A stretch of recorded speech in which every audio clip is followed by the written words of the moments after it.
करून अलीकडे काहींनी बघितलं आणि त्यामुळे सहकार बदनाम झालाय अशी बोचरी टीका ग्रामविकास मंत्री आणि सोलापूरचे पालकमंत्री जयकुमार गोरे यांनी केली। मंत्री जयकुमार गोरे यांनी पवार कुटुंबावर नाव न घेता टीका केली आहे, तर सोलापूर गोवा विमानसेवेवरून टीका करणाऱ्या प्रणिती शिंदेंनाही गोरे यांनी जोरदार प्रत्युत्तर दिलंय। पण सहकार वाढला पाहिजे, सहकारानं पिढ्या घडवल्या, शेतकरी संपन्न केला, हे सगळं जरी असलं तरी सुद्धा सहकारामध्ये चाललेली बेबंदशाही थांबवण्याची जबाबदारी तुमच्यावर बाबासाहेब आहे। थांबवायची जबाबदारी। आज डीसीसी बँक आपण उदाहरण घ्या, राज्य बँकेचं उदाहरण घ्या। अरे आमचा एक प्रशासक बसला तर डीसीसी बँक व्यवस्थित चालायला लागली। याचं आत्मपरीक्षण करण्याची वेळ आहे। राज्य बँक जी हजारो कोटी रुपये तोट्यात होती, ती एक प्रशासक आला आणि ती राज्य बँक आजही प्रशासक आहे, ती हजारो कोटीच्या नफ्यामध्ये राज्य बँक येते। तेव्हा कधीतरी आत्मपरीक्षण आपण सगळ्यांनी या सगळ्या गोष्टीचं केलं पाहिजे आणि याची खऱ्या अर्थानं आवश्यकता या निमित्तानं आपल्या सगळ्यामध्ये।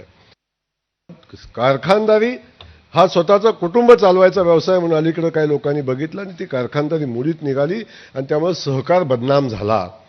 सहकार बदनाम झाला ही परिस्थिती आपण सगळ्यांनी अनुभवली। त्यामुळे सहकाराला सहज बाहेरच्या माणसाला आपण कधी शिवून घेत नाही सहकारात। माझ्यासारखा मी अनेक सहकार मी आमदार आहे ना, माझ्याकडे सगळीकडे भेटतात साखर कारखानावाले। बाकी काही बी कर, फक्त कारखाना काढू नको म्हणतात। सगळ्यांकडून काय ऐकायचं सचिनदा, फक्त काही बी करा पण कारखाना तेवढा काढू नका। आणि ह्याचा हरभऱ्याचा कारखाना 3000चा 6000 झाला, 6000चा 9000 झाला, 9000चा 15000 झाला। पण आम्हाला कारखाना काढू नको। एक कारखान्याचे 2 झाले, 2चे 3 झाले, 3चे 4 झाले, 2 प्रायव्हेट झाले, तरी गडी काढतोय, पण आम्हाला सांगतोय कारखाना तेवढा काढू नका। गोव्याला गेल्यावर पिढी बिघडते हे कुणाला माहिती झालं? ते गोव्याला गेल्यानंतर बिघडून आले होते का? मला काय कोडं सुटलं नाही। गोवा हे आता आंतरराष्ट्रीय पर्यटन क्षेत्र आहे आणि या गोव्यातून जगाच्या पाठीवर कोणत्याही देशामध्ये जाण्याची सगळी सुविधा या गोव्यामधनं होते।